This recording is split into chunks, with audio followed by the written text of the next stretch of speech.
لا إله إلا الله محمد رسول الله.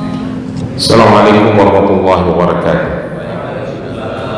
الحمد لله الذي أرسل رسوله بالهدى ودين الحق ليظهره على دين كله وكفى بالله عليما. أشهد أن لا إله إلا الله وحده لا شريك له وأشهد أن سيدنا محمدا عبده ورسوله. اللهم صل وسلم وبارك على سيدنا محمد وعلى آله وأصحابه ومن تبعه إلى يوم الدين. Rabbi ishrah li sadri wa yassir li amri wahlul 'uqdatam min lisani yafqahu qawli, amma ba'd. Para jamaah sekalian, puji dan syukur kita panjatkan kehadirat Allah Subhanahu wa taala atas semua limpahan nikmat dan rahmat yang diberikan kepada kita. Alhamdulillah, pada pagi yang cerah ini kita bisa berkumpul di Masjid At-Taubah yang kita cintai ini untuk mengikuti salat subuh berjamaah dan melanjutkan iktikaf, mengikuti kajian ilmu yang insya Allah memperkaya pengetahuan kita dan memperbaiki amaliyah kita. Salawat dan salam kita berharap selalu tercurah kepada junjungan Nabi besar Muhammad sallallahu alaihi wasallam, untuk seluruh keluarganya, untuk para sahabat, untuk para tabi'in, untuk para tabi'ut tabi'in, untuk para ulama, dan untuk seluruh umatnya. Insyaallah kita yang ada di masjid ini bersama keluarga kita adalah umat Rasulullah yang akan mendapatkan syafaat yaumul akhir nanti. Amin amin ya rabbal alamin. Dengan kita membacakan hadis-hadis Rasulullah, membahasnya dan mengkajinya, seolah-olah kita sedang berdialog dengan Rasulullah. Sama halnya ketika kita membaca ayat-ayat suci Al-Quran, mempelajari, mengkaji, mempelajari tafsirnya, maka seolah-olah kita sedang berdialog dengan Allah. Para jamaah, hari ini tanggal 13 Rabiul Awal, kita berada di bulan-bulan yang penuh dengan sukacita, bulan kelahiran Rasulullah sallallahu alaihi wasallam, bulan kelahiran manusia paling mulia di muka bumi. Bahkan Allah menyebutnya bukan lagi dengan predikat akhlak yang baik atau dengan akhlak yang terbaik. Allah menyebutnya dengan akhlak yang agung. Mungkin kalau baik itu hanya untuk predikat manusia biasa seperti kita, atau kalau yang terbaik mungkin predikatnya disematkan kepada para sahabat atau kepada manusia-manusia mulia yang disebutkan dalam Al-Quran. Tapi Rasulullah disebutkan oleh Allah itu, wa innaka la'ala khuluqil azim, engkau berada dalam akhlak yang agung, bukan lagi mulia, agung. Bapak-bapak sekalian, dalam banyak kisah Rasulullah Shallallahu Alaihi Wasallam bukan cuma predikat yang disematkan, tetapi beliau mencontohkan langsung bahwa beliau memang pantas menyandang manusia dengan akhlak yang mulia. Beliau adalah orang yang sangat menghargai orang tuanya, yang tidak pernah mungkin dilakukan oleh manusia lain. Dalam satu kisah, dua kisah, ketika Rasulullah berada di kota Madinah, didatangi oleh ibu susunya Halimah As-Sa'diyah yang sudah tua renta. Dalam sebuah majelis Rasulullah, ketika Halimah As-Sa'diyah datang, beliau mencopot sorbannya, lalu menggelar sorbannya di tanah di atas pasir untuk Halimah duduk.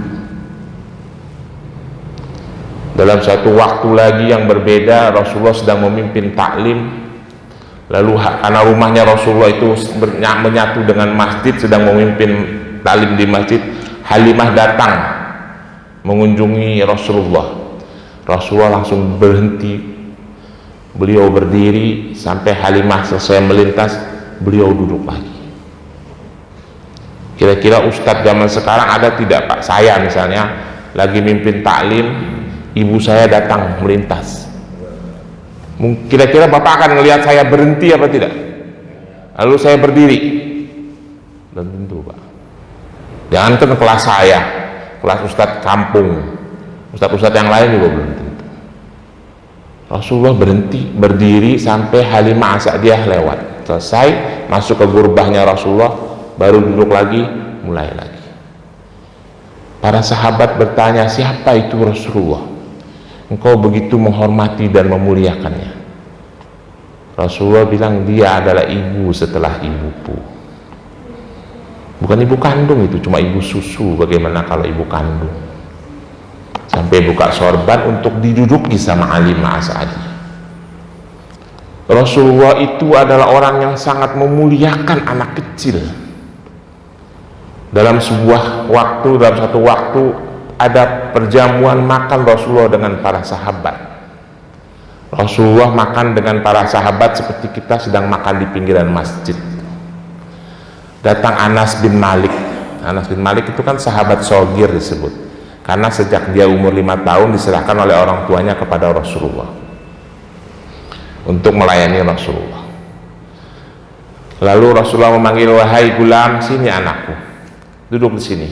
Diambilin makanan oleh Rasulullah. Anak-anak kecil itu disuruh makan duluan, baru orang tua makan.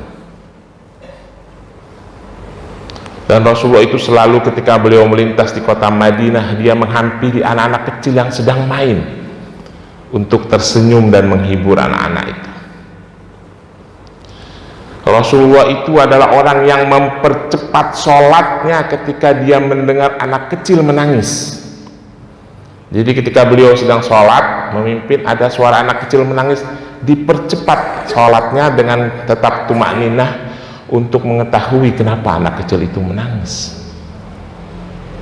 Karena beliau sangat sayang dengan anak-anak, sangat hormat dengan orang tua. Rasulullah itu adalah orang yang sangat menyayangi kaum fakir dan kaum du'afa. Saya pernah menyampaikan dalam kajian di At-Taubah ini, Rasulullah itu kalau didatangi pengemis, beliau itu memberikan uang minimal 2 dirham. 1 dirham itu perak 5 gram murni. 1 gram perak itu harganya 30.000. 1 dirham itu berarti 150.000. Jadi kalau ada pengemis datang, minimal dikasih uang itu 300.000. Rata-rata Rasulullah itu ngasih pengemis 4 dirham, berarti 600.000. Kira-kira kalau pengemis datang ke rumah kita ngasih 600.000, besok kita agak makan. Itulah Rasulullah. Beliau bukan orang miskin, ngasih pengemis rata-rata 300.000. Ada pengemis yang terus menerus datang karena dikasih oleh Rasulullah 2 dirham, 2 dirham, 2 dirham. Rasulullah juga adalah manusia yang paling tegas dan pemberani. Dia menyayangi anak-anak, menghormat, memuliakan orang tua, menyayangi dengan lembut du'afa dan fakir miskin. Satu hari Rasulullah itu dibawakan semangkuk susu oleh sahabat, lalu ditaruh oleh Aisyah di atas sebuah meja kecil untuk Rasulullah, nanti pada saat Rasulullah pulang mau diminum.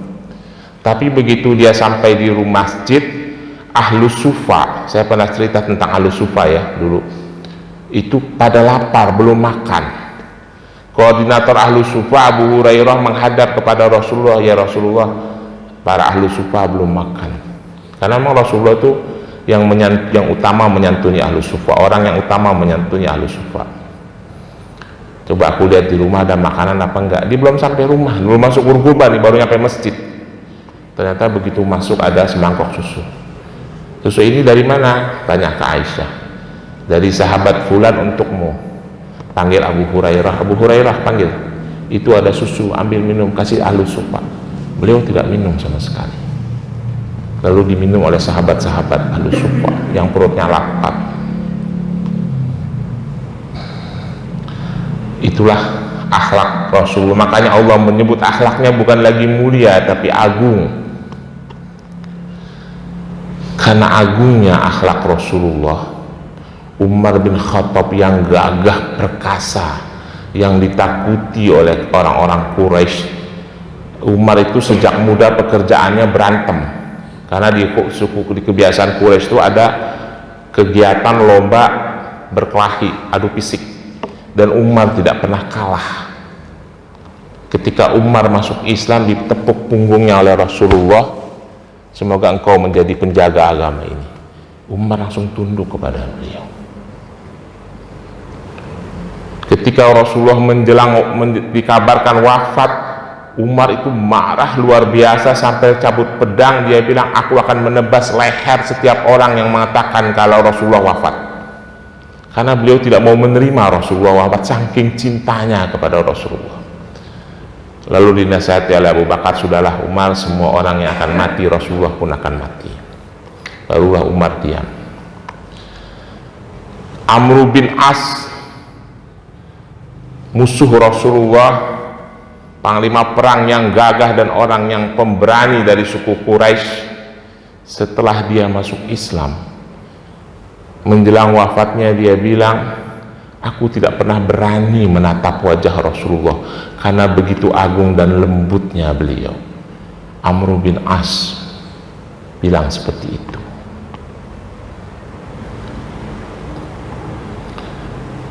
Lalu sahabat Muawiyah bin Abu Sufyan, walaupun saya sering menyebutkan keburukan-keburukan Muawiyah bin Abu Sufyan dalam majelis ini, tapi tidak sedikit kebaikannya, tidak sedikit pula kemuliaannya. Pada saat Rasulullah wafat dan jenazahnya sudah dimasukkan ke liang lahat, sahabat Muawiyah bin Abu Sufyan pura-pura menjatuhkan cincinnya ke dalam makam Rasulullah, pura-pura dijatuhkan. Lalu sahabat, jangan dimakamkan dulu, cincinku jatuh, kata Abu Sufyan, aku mau ambil. Padahal bukan jatuh, dijatuhkan sengaja karena dia ingin memeluk jenazah Rasulullah, saking cintanya kepada Rasulullah.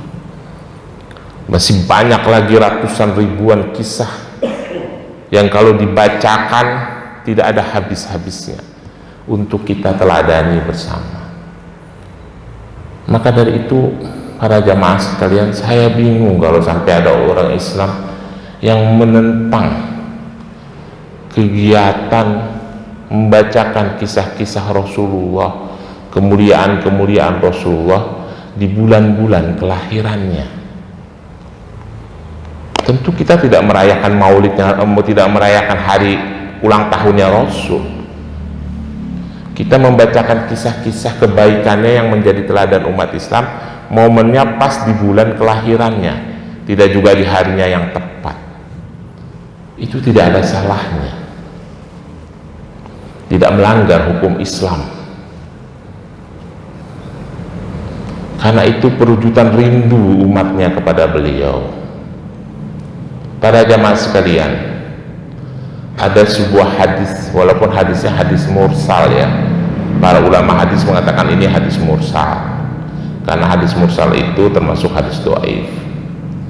Saya pernah menyampaikan di majelis ini, kira-kira bunyinya hadis ini berbunyi, Annal Ibnu Abbas radhiyallahu an, lama mata Abu Lahabin, ra'aitu bil manami ba'da hawli, faqala kama lakitu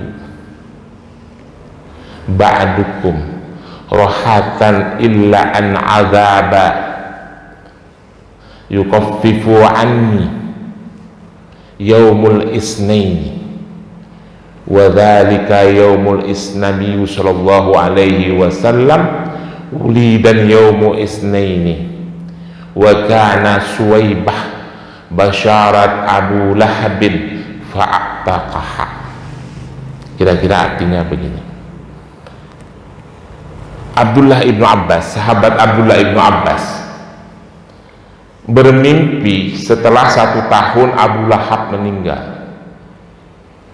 Dalam hadis yang lain mengatakan keluarga Abu Lahab bermimpi setelah 1 tahun Abu Lahab meninggal. Abdullah ibnu Abbas itu tentu ponakannya Abu Lahab, karena Abu Lahab itu pamannya Rasulullah ya. Setelah 1 tahun Rasulullah meninggal, Abdullah bin Abbas bermimpi bertemu Rasulullah. Bermimpi bertemu Abu Lahab. Abu Lahab berkata, "Kamalakitu, seperti engkau lihat padaku. Azaba, aku diazab setiap saat. Rahatan illa an yu'azibu, aku diazab seperti engkau lihat setelah kepergianku meninggalkan kalian. Kamalakitu ba'dukum, seperti engkau lihat setelah aku pergi meninggalkan kalian. Rahatan illa an azaba, tidak pernah sedikit pun rahatan, artinya beristirahat, tidak pernah sekalipun stop, kurang lebih gitu ya, aku diazab." Kata si Abu Lahab dalam mimpinya Abdullah bin Abbas, tidak pernah sekalipun aku diazab, cuma yukafifu anni, cuman azabku diringankan yaumul isnaini, pada hari Senin. Lalu Abdullah bin Abbas melanjutkan kata-katanya, karena hari Senin, dzalika anna Nabi sallallahu alaihi wasallam wulidan yaumul isnaini, karena pada hari Senin itu hari kelahiran Rasulullah, hari kelahiran Nabi sallallahu alaihi wasallam. Wa kana Suwaibah, dan Suhaibah budaknya Abu Lahab, basyarat, menyampaikan kabar gembira kepada Abu Lahab tentang kelahiran Rasulullah yang juga keponakannya. Maka Abu Lahab gembira dengan kelahiran ponakannya itu, fa'ataqaha, sampai Suwaibah budaknya itu dibebaskan. Saking gembiranya dengan kelahiran keponakan. Nah, pada hari itulah, setiap hari Senin, dalam hadis itu disebutkan Abu Lahab diringankan siksanya. Ya. Walaupun hadis ini hadis mursal ya Pak. Hadis mursal itu hadis yang terputus di ujung sanadnya. Jadi hadis itu sanadnya sampai ke atas itu cuma sampai ke tabi'in, namanya Urwah. Harusnya setelah tabi'in ada sahabat, habis sahabat baru Rasulullah.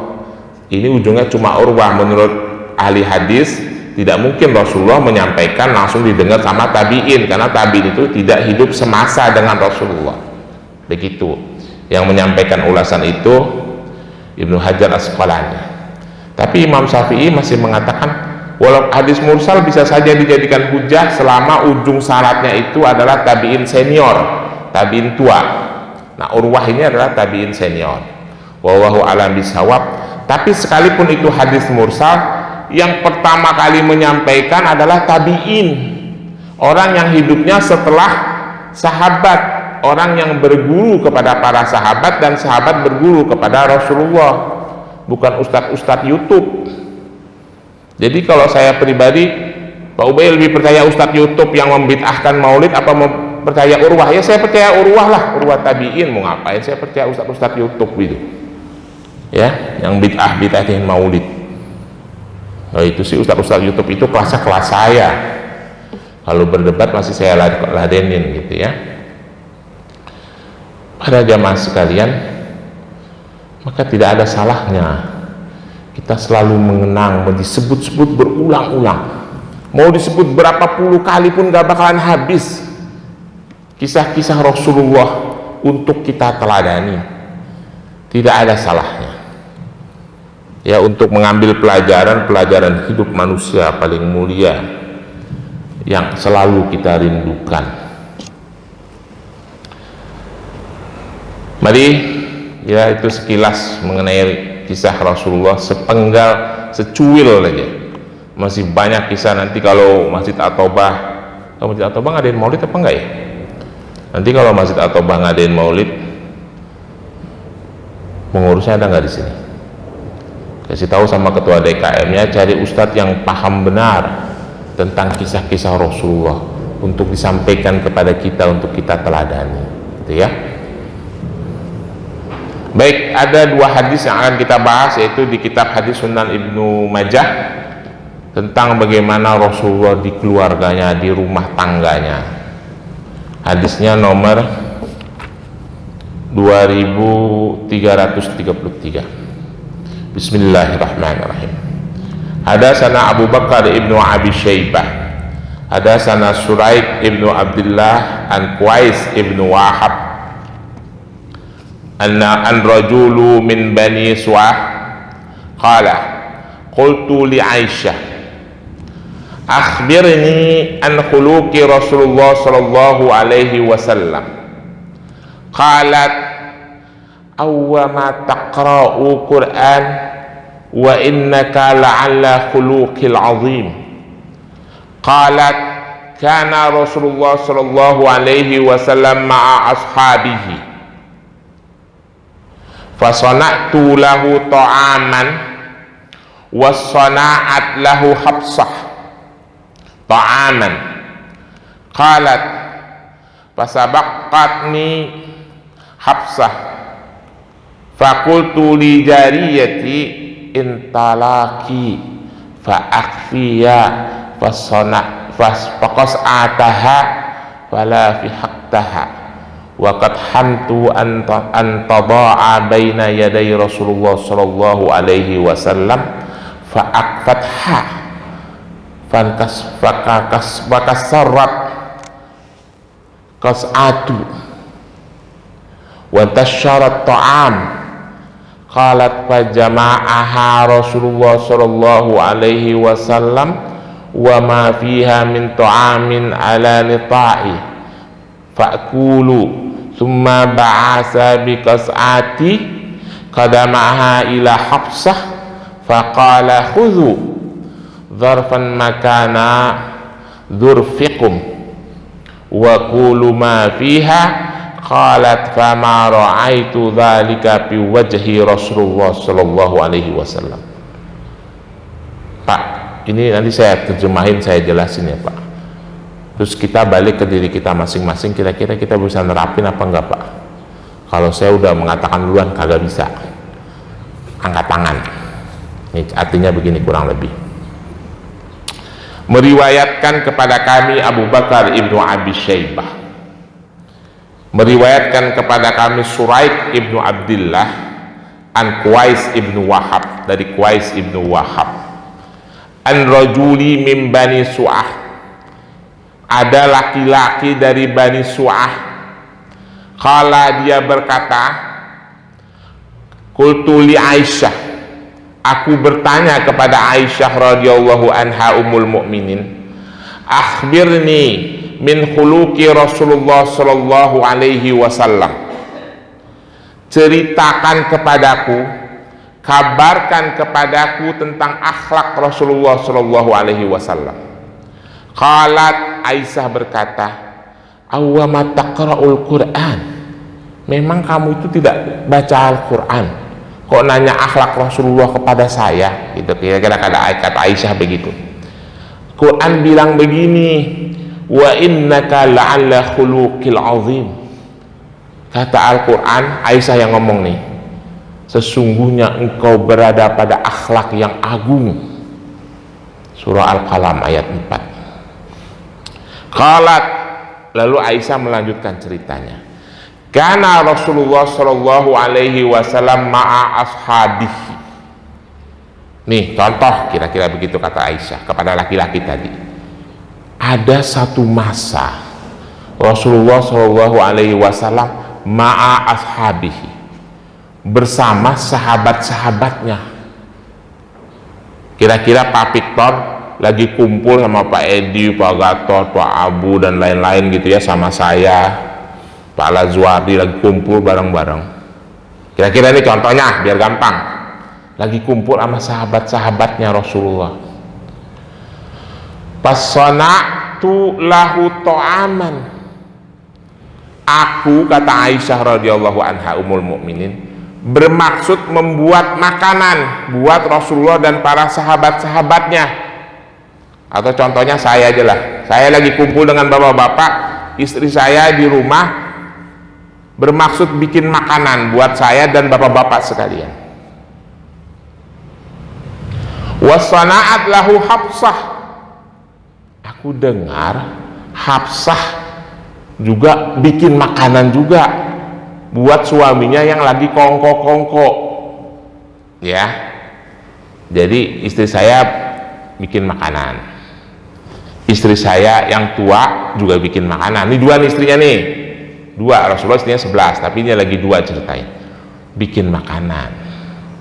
Saya kasih gambaran antara Aisyah sama Hafsah ya Pak, biar Bapak bisa ngebayangin. Aisyah itu dinikahi oleh Rasulullah umur 9 tahun, mulai dipakai umur ya kita anggaplah 13 tahun sudah haid. Gadis cantik sampai dipanggil Humairah ya. Abu Lahab juga ganteng Pak, jangan salah. Kenapa dia dipanggil Abu Lahab? Karena pipinya kemerah-merahan menyala, maka dipanggil bapaknya api. Abu Lahab itu ganteng loh, pamannya Rasulullah. Abdullah bapaknya Rasulullah tidak kalah ganteng. Sampai ada gadis Mekah orang kaya yang minta supaya Abdullah jadi suaminya dengan membayar 100 ekor unta. Rupanya keluarga Rasulullah itu keluarga ganteng-ganteng. Rasulullah tidak kalah ganteng gitu ya. Nah, ini ada Aisyah, istri Rasulullah, cantik, gak dinikahi dalam keadaan gadis. Bahenol pasti dong, sekol, masih muda. Ada lagi istri berikutnya Hafsah. Hafsah anaknya Sayyidina Umar, janda Pak, agak gemuk, kulitnya agak hitam, janda pula. Kalau ini dinikahin gadis cantik. Kira-kira pikiran Bapak kalau punya istri begitu dua, lebih condong kemana? Condong yang ke dinikahin waktu gadis, masih muda, barang masih oke, cantik pula, betul? Ya, manusiawi nih, manusiawi. Atau saya lah contoh, saya punya istri dua, satu saya nikahin masih gadis, cantik, pipinya kemerah-merahan, putih, satu lagi agak hitam, agak gemuk, tua, janda pula. Hafsah itu. Sayyidina Ali aja ngomong sama Hafsah. Pernah nggak dengar kisah Ali sama Umar bin berantem? Ali sama Umar pernah berantem gara-gara Ali masih bujang. Umar, Hafsah suaminya meninggal dalam perang Badar. Umar minta Ali nikahin Hafsah. Ali nggak mau, agak sedikit ngeledek. Umar marah luar biasa menghadap Rasulullah, dibilang Ali menghina anak saya. Karena anak saya mau jodoh sama dia nggak mau. Kata Rasulullah, ya sudah, Ali biarkan dapat jodoh yang terbaik, yaitu anaknya Rasulullah Fatimah. Hafsah dia juga akan dapat jodoh yang terbaik, yaitu dia akan aku nikahi. Ya, Rasulullah begitu Pak, walaupun hitam agak gemuk-gemuk dinikahi sama Rasulullah. Nah ini Hafsah bikin makanan juga, Aisyah dengar. Lalu Khalat Aisyah berkata lagi, pasabakat Hafsah, rupanya Hafsah sudah datang bawa makanan kepada Rasulullah, mau ngedahuluin lah gitu. Maka fakultu, kata Aisyah, maka aku nyuluh li jariyah, pelayan perempuanku, bilang gini, intalaka, pergi, fa'akfiya kasaktaha palahiktaha, itu piring, pergi, itu piring yang dibawa sama Hafsah, tumpahin, berantakin makanannya. Karena Aisyah cemburu, gua mau bikin makanan, dia bikin makanan duluan buat Rasulullah, kurang lebih begitu. Lalu pelayan perempuan itu pada saat si Hafsah datang ngasih makanan buat Rasulullah, maksudnya buat dimakan bareng-bareng dengan para sahabat. Ini Rasulullah di depan para sahabatnya loh. Pelayan itu datang nyenggol tangan Rasulullah, jatuh itu makanan, pecah.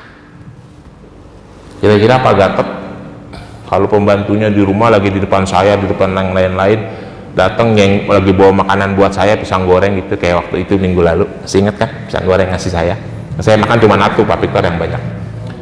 Datang pelayannya nyenggol tangan Pak Gatot, makanan pisang goreng tumpah. Apa yang terjadi? Jangan bawa empeleng kali ya. Itu Pak. Apa yang terjadi? Rasulullah wajahnya tidak berubah, wajahnya kagak berubah Pak, santai aja. Yang nyenggol pembantu pelayannya Aisyah, berantakan. Qalat, kata Aisyah lagi nih dalam kisah ini, fajam aha Rasulullah sallallahu alaihi wasallam wa ma fiha min ta'amin ala lilitai habis berantakan. Bapak jangan bayangin makanannya seperti soto Betawi atau soto Kudus ya Pak. Makanan Rasulullah itu hamis. Hamis tahu nggak? Terigu digoreng, atau orang zaman bilangnya dadar, orang Saudi bilangnya hamis. Terigu digoreng pakai mentega, pakai telur. Jadi kalau jatuh ya nggak kotor. Berantakan, piringnya pecah, Rasulullah langsung ambil lagi di atas tikar, kumpulin, piringnya ditaruh, lalu Rasulullah ke belakang ke gurbahnya ngambil piring baru, taruh makanannya, dimakan oleh para sahabat. Kata Rasulullah, fakulu, makan, nggak ada wajahnya berubah sedikit pun. Kalau kita pembantu kita nenggol tangan kita dengan sengaja jatuhin makanan, apa yang kita pikirin? Summa ba'asa because ati, lalu Rasulullah ngambil piringnya Aisyah, pada pa'aha ila Hafsah, lalu diserahkan kepada Hafsah, karena tadi piringnya Hafsah dipecahin. Faqala, kata Rasulullah, kuz wa zarpan makana zarfikum wa kulu ma fiha, ambil ini piring, itu Aisyah lagi cemburu, biarin aja, makan, kata si Hafsah. Jadi piringnya Hafsah yang dipecahin sama pembantunya Aisyah diganti oleh piringnya Aisyah, dikasih ke Hafsah. Faqalat fama ra'aitu dzalika bi wajhi Rasulullah sallallahu alaihi wasallam. Aisyah melanjutkan kata-katanya, aku tidak melihat sedikit pun perubahan di wajah Rasulullah, tidak marah. Padahal piringnya gue pecahin tuh, piring bininya. Kalau kita pada hari itu, pasti kita cenderung kepada Aisyah ya Pak. Bini yang lebih cakep, lebih muda, lebih keren. Hafsah pasti dicuekin, Aisyah pasti dibela. Tapi dia tidak membela Aisyah, beliau tidak membela Aisyah. Tidak marah kepada Aisyah, juga tidak marah. Tidak membela dan juga tidak marah, dikumpulin aja. Dikasih ke sahabatnya makanannya, lalu piring Aisyah diambil yang serupa, dikasih Hafsah, ini ambil sebagai pengganti piring kamu yang pecah. Selesai. Bapak bisa bayangkan akhlak itu. Kalau itu terjadi pada kita, bisa kita mencak-mencak di rumah yang ada piring kita pecah-pecahin juga. Ya, emang Aisyah itu pecemburu. Itulah salah satu contoh akhlak Rasulullah di rumah sebagai suami dan sebagai kepala rumah tangga. Hadis yang berikutnya, satu lagi.